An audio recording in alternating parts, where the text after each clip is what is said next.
بسم اللہ الرحمن الرحیم۔ آج جس موضوع پر بات کی جائے گی وہ ہے مخفی نیکی۔ مخفی نیکی سے مراد ہے وہ نیکی جو کہ چھپی ہوئی ہو، اور وہ نیکی کس سے چھپی ہوئی ہو؟ وہ نیکی لوگوں سے اور بندوں سے چھپی ہوئی ہو، اور ظاہر کس کے سامنے ہو؟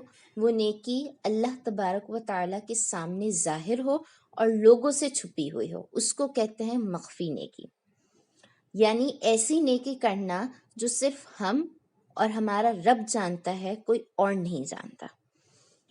تو اب ذہن میں یہ سوال پیدا ہو سکتا ہے کہ ہمارے لیے تو ویسے ہی نیکیاں کرنا اتنا دشوار ہو چکا ہے، ثقیل ہو چکا ہے، تو اب بندہ مخفی نیکی کس طرح کرے، چھپی ہوئی نیکی کس طرح کرے، وہ نیکی کس طرح کرے جو صرف اللہ اور اس کے درمیان رہے، بندوں کے سامنے ظاہر نہ ہو۔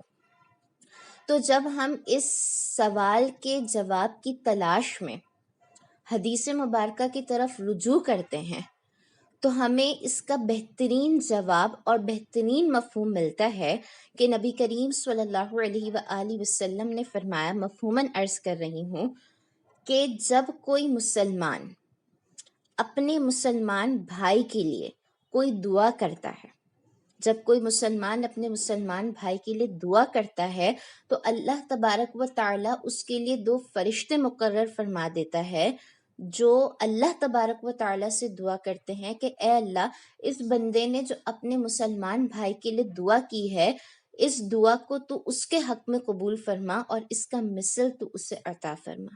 سبحان اللہ۔ تو ذرا ہم غور کریں، جب ہم دعا کرتے ہیں نماز میں یا ویسے ہی، تو ہماری دعائیں کوئی نہیں جانتا کہ ہم کیا دعا کر رہے ہیں، اللہ تعالیٰ سے کیا سوال کر رہے ہیں، کیا مانگ رہے ہیں۔ تو جب ہم اپنے مسلمان بھائی یا مسلمان بہن کے لیے کوئی دعا کریں گے تو اسے کوئی جان پائے گا؟ کسی بندے کو پتہ چلے گا؟ نہیں، لیکن ہمارے رب کو ضرور پتہ چلے گا۔ ہمارا رب جانتا ہوگا کہ ہم اپنے مسلمان بھائی یا مسلمان بہن کے لیے یہ دعا کر رہے ہیں، لیکن اس میں خلوص شرط ہے، اس میں اخلاص شرط ہے۔ اللہ تبارک و تعالیٰ کب فرشتے مقرر فرمائے گا؟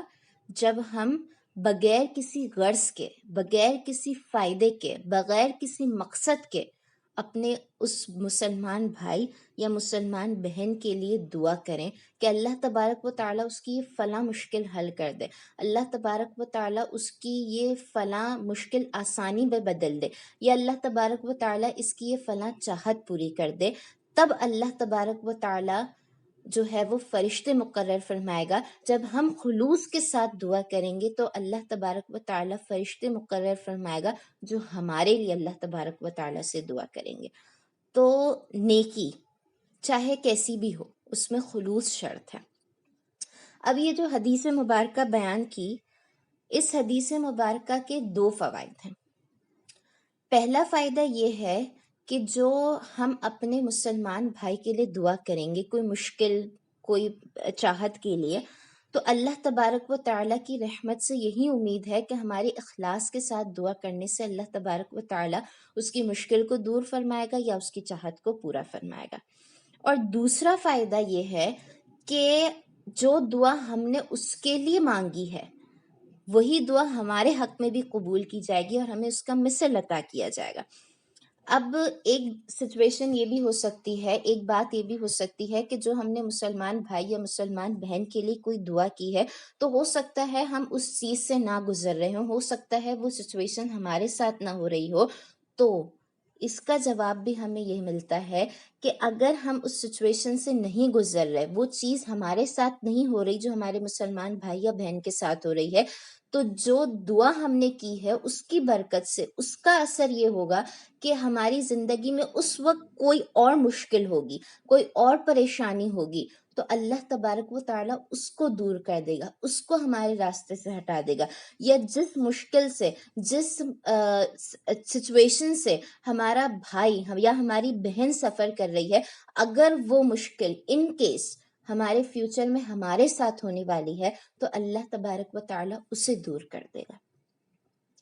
تو یہ مخفی نیکی ایک چھوٹا سا اسٹیپ ہے، آج ہمارا دل ایک نیکی کی طرف مائل ہوگا، کل 2 نیکی کی طرف، پھر 3، پھر 4، اس طرح ہمارا دل مائل ہوگا کہ ہم مخفی نیکی ایک بڑے لیول پہ کریں، وہ نیکی جو صرف میرے اور میرے رب کے درمیان.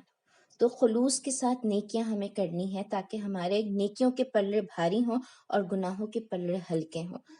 چاہے وہ مخفی نیکی ہو یا چاہے وہ ایسی نیکی ہو جو لوگوں کے درمیان بھی ظاہر ہو، لیکن خلوص شرط ہے. اگر لوگوں کے درمیان بھی ظاہر ہو رہی ہے اور خلوص نہیں ہے تو کوئی فائدہ نہیں ہے. لوگوں کے درمیان ظاہر نہیں ہو رہی اور خلوص نہیں ہے تب بھی کوئی فائدہ نہیں ہے. تو نیکی ہمیں کرنی ہے خلوص کے ساتھ.